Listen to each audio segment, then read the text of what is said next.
আজকের এই আমাদের দুর্গা মণ্ডপের পাশে ভারতবর্ষের যে ইতিহাস আমরা ভুলিনি, তাই আজকে ভারত বিভাজন বিভীষিকা যে আজকে আমাদের অনুষ্ঠান, সে অনুষ্ঠানে আমাদের মাঝে উপস্থিত দক্ষিণ দিনাজপুর জেলার সহসভাপতি সম্মানীয় অশোক বর্ধন মহাশয়, উপস্থিত আমাদের দক্ষিণ দিনাজপুর জেলার জেলা কমিটির সদস্য সম্মানীয় দিলীপ বিশ্বাস মহাশয়, উপস্থিত আমাদের দক্ষিণ দিনাজপুর জেলার ওবিসি মোর্চার সভাপতি সম্মানীয় উজ্জ্বল দেবনাথ মহাশয়, উপস্থিত আমাদের মণ্ডলের দুইজন সাধারণ সম্পাদক সম্মানীয় ভগীরথ সরকার, সম্মানীয় অর্জুন রায়, উপস্থিত আমাদের মণ্ডলের সহসভাপতি অমল বর্মন, বিমল সরকার, সুব্রত সরকার, রিঙ্কি রায়, আমাদের মণ্ডলের সম্পাদক আমাদের সুমিত তির্কি এবং আমাদের যুব মোর্চার জেলার সহসভাপতি সম্মানীয় সাহেব অধিকারী, উপস্থিত আমাদের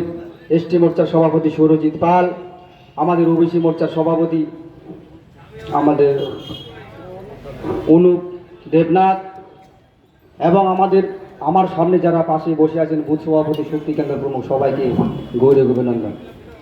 আজকে আমরা আপনাদের কাছে একটা এমন কথা নিয়ে এসেছি যেটা ভয়ানক কথা। সে কি কথা? একটা এমন কথা যেটা আমরা বিভীষিকার মধ্যে আমরা পড়ি।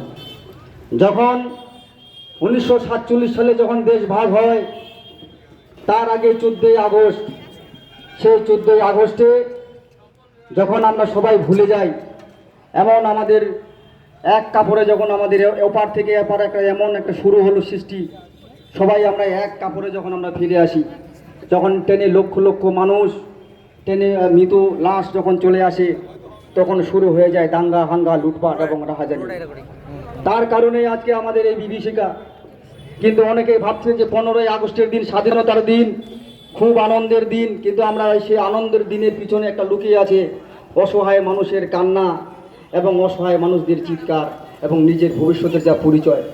সেই দিন অনেক মানুষ পরিচয় হারিয়েছে, সেই দিন নিজের পরিচয়, নিজের ঘর বাড়ি ছেড়ে, আর সেই দিন মানুষ নিজের বাবা মা সন্তানকে রেখে সেই এক কাপড়ে পালিয়ে যেতে হয়েছিল। তারা উদ্বাস্তু হয়ে তারা সেই দিন নাম নিয়েছিল উদ্বাস।